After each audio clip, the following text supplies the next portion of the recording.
14 de dezembro de 2016, na Procuradoria da República de Ribeirão Preto, Estado de São Paulo, presentes os procuradores da República, André Menezes, Carlos Roberto Diogo Garcia e Gabriel da Rocha, compareceu o senhor Hilberto Mascarenhas Alves da Silva Filho, inscrito no CPF sob o número 105.062.765-20, acompanhado por seus advogados, Elaine Ângelo, OAB São Paulo 130.664, e Marcos Pedro Simões, OAB São Paulo 267.497, a fim de prestar depoimento em razão da celebração de acordo de colaboração com o Ministério Público Federal. Neste momento, todos os presentes são cientificados da proibição do uso de quaisquer instrumentos de gravação ou registro de áudio e vídeo próprios e declaram não estar fazendo uso oculto ou dissimulado de qualquer equipamento sob as penas legais. Observada todas as cautelas de sigilo determinadas e atendendo aos ditames da Lei 12.850/2013, notadamente quanto ao disposto nos artigos 4º a 7º, pergunto ao senhor Hilberto: os advogados ora presentes são seus defensores legalmente nomeados para lhe assistirem no presente ato? São. O senhor renuncia ao direito ao silêncio, reafirmando o compromisso legal de dizer a verdade? Renuncio.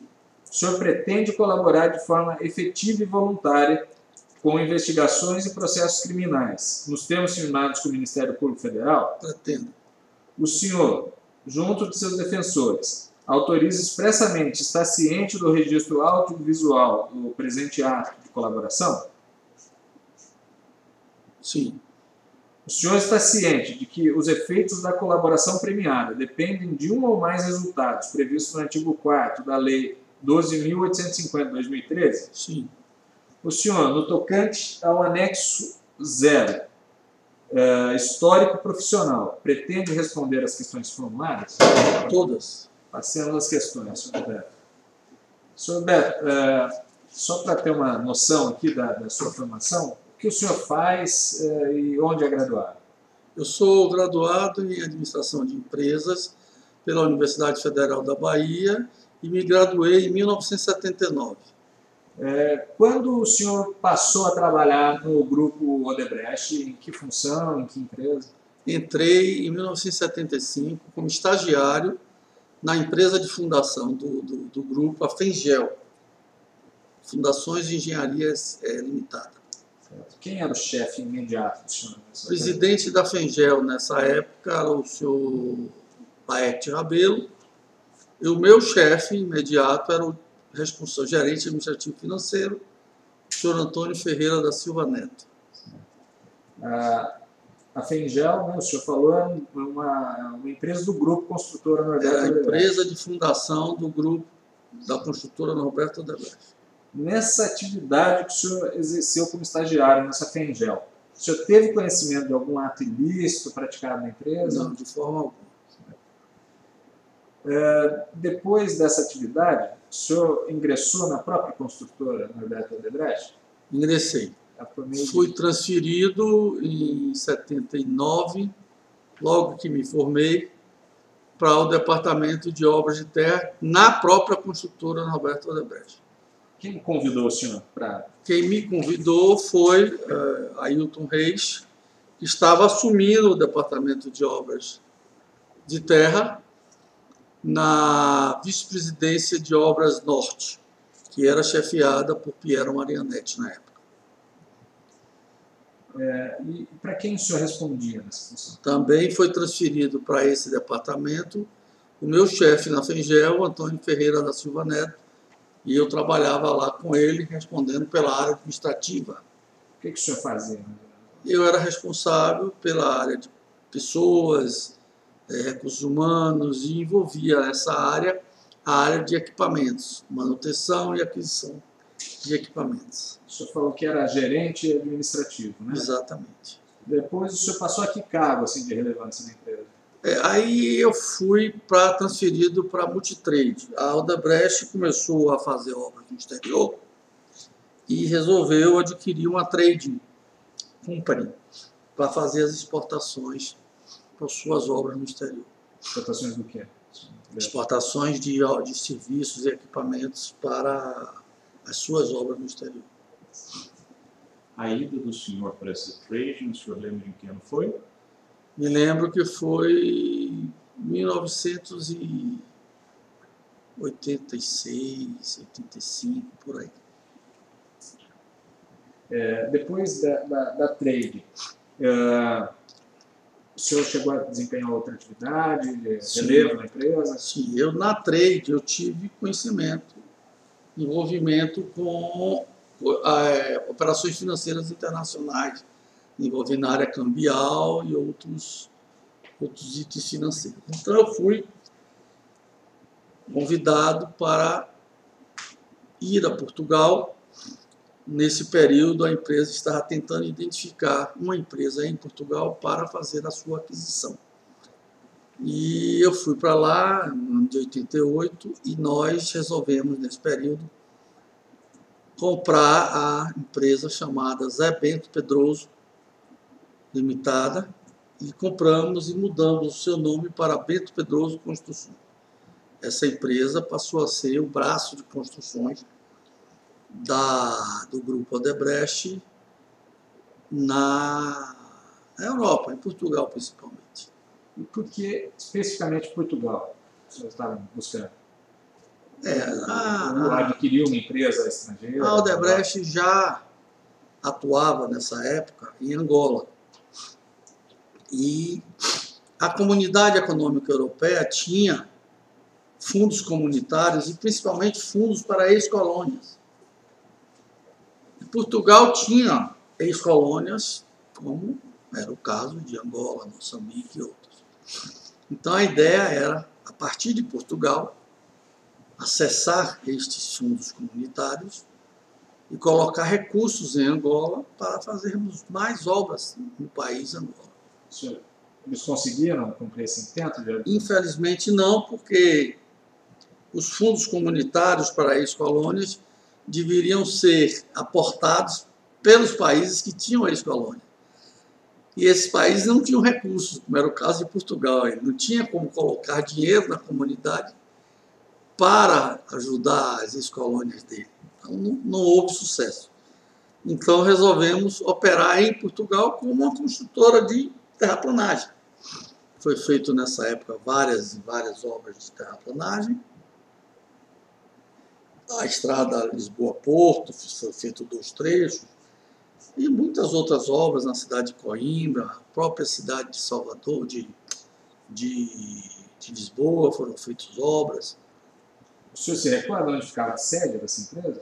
A sede da Bento Pedroso ficava numa aldeia chamada Trajúce. Ela era uma aldeia da comarca, que na realidade é o município de Cascais. Nessa empresa, já como diretor financeiro, administrativo financeiro, qual era a atividade que o senhor desempenhava?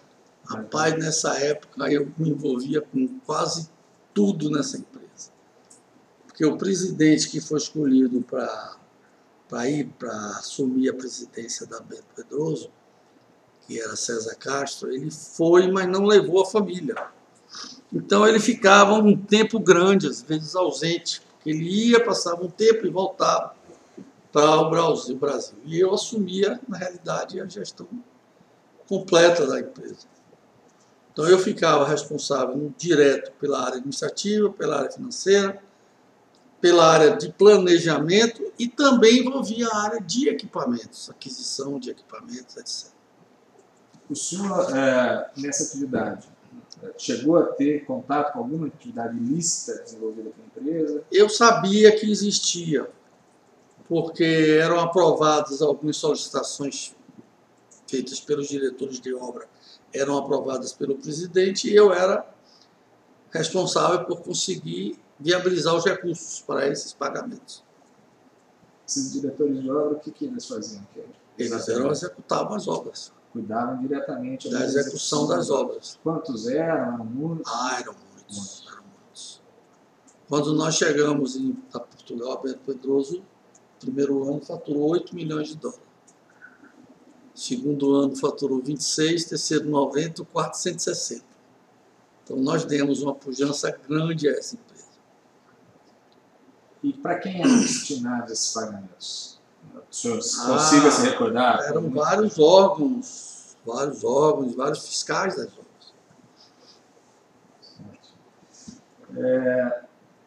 E depois como que se desenvolveu essa empresa? Se desenrolou? Essa empresa se desenvolveu, como eu falei, o faturamento dela cresceu nos 4 anos que eu fiquei lá, de 88 a 92. Infelizmente, no último ano, nós pegamos obras complicadas e houve um prejuízo grande.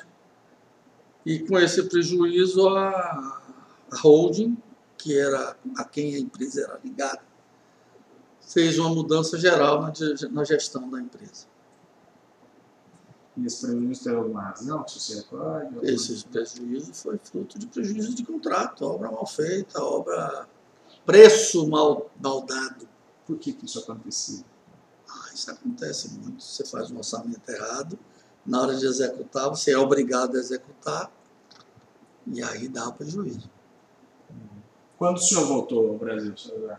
Eu voltei ao Brasil com a promessa de assumir uma área financeira na CBPO. CBPO, Companhia Brasileira de Projetos e Obras, era uma empresa grande de construção, ficava localizada em São Paulo.